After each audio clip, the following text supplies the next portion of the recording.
let's face it, we've got an expensive hobby, but I still want to play this game. So today I want to show you how I've saved a few $100s on one of the most critical units in Middle-earth SBG, banners.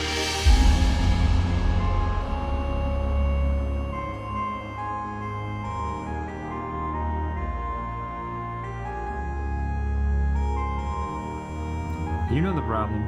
To make an army function, you need heroes and banners, but buying the command set with captain and banner costs as much as an army of troops or a squad of cavalry. Not all these steps would work for a competitive tournament. If you're not sure, ask your tournament organizer. But I want to share with you my best banner conversion tips. If we haven't met before, I'm Daniel, the Mediocre Ranger. So this actually came from the Cavalry Set. And that has been one of my best ways for getting banners. Since a lot of the cavalry sets come with a banner, I have bought the main army plastic box and then the cavalry set and swapped the banner. I don't need it as much on the cavalry. Yes, I know cavalry greatly benefit from it, but if it's a choice between the cavalry and the infantry, I'm going for the infantry in a lot of those cases. So I took the cavalry set arm right there and I glued it on to this character right here. And this is actually one of the standard archers. So I chopped off this guy's arm at the shoulder, didn't put the arrow pack on, and put on the whole cavalry arm to get a good solid connection for the glue at the shoulder. And then I snipped off the bow and used an extra Easterling sword. Stuck that on there, shield on the back, and we are good to go.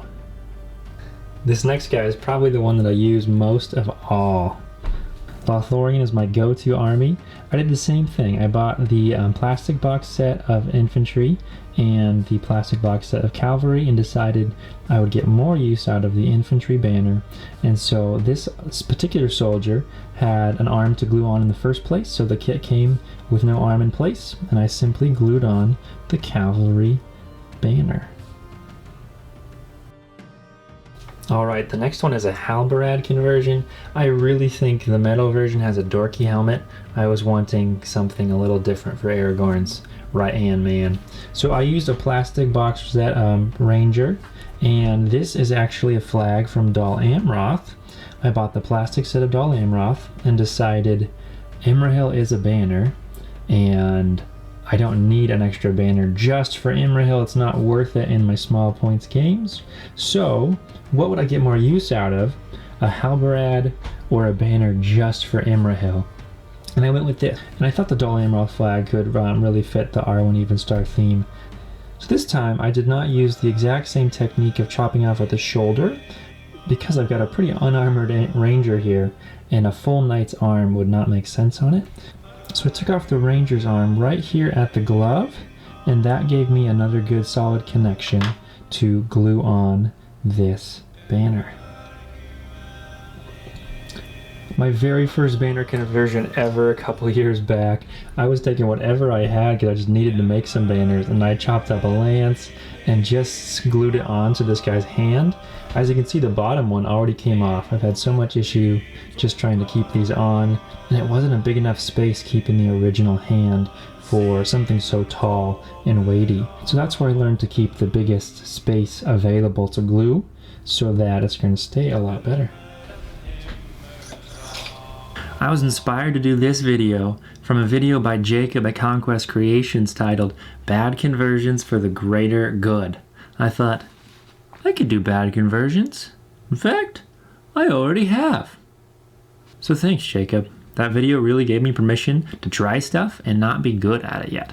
I am not expert level. In fact, I'm just showing you where I am in process. So maybe not an expert, but maybe at least mediocre. If you're liking this video, let me know in the comments. I would love to connect with you there. And who could you share it with?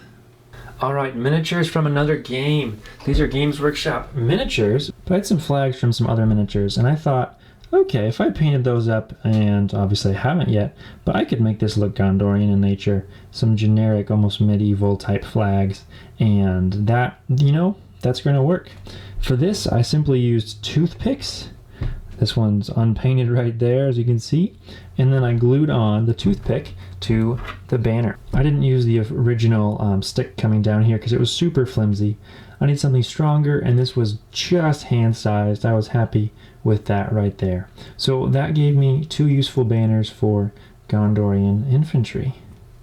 Sadly on this guy, I chopped off his sword, which was coming over his head, so I don't get the great hand connection right there. If you have an idea for how I could make a realistic looking thumb or fingers grabbing it instead of just that, leave a comment for me below.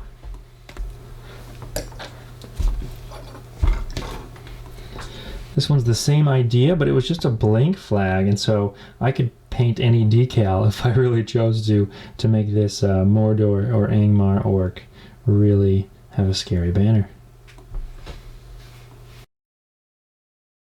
Okay, you can also make your own. This one is actually my favorite of all of them. I thought dwarves would do banners differently. They're fighting in caverns. They don't have a tall, massive flag that's going to get caught on the tunnel ceilings. These guys need something more practical and short, just like dwarves are short.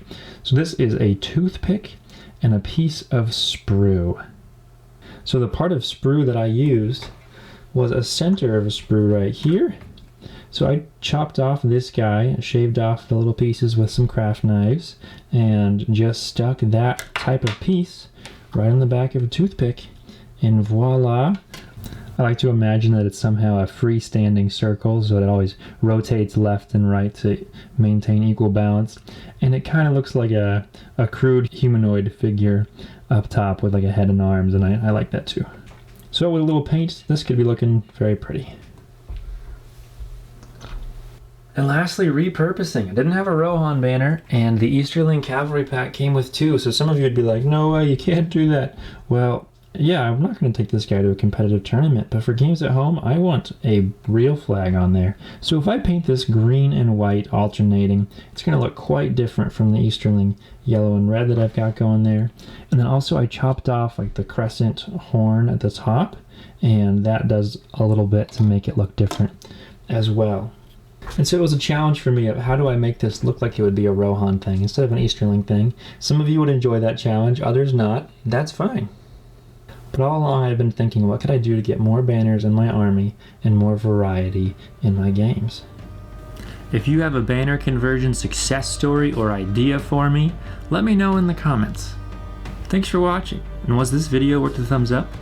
I mean, really, was it? Was it worth the thumbs up? Goodbye for now.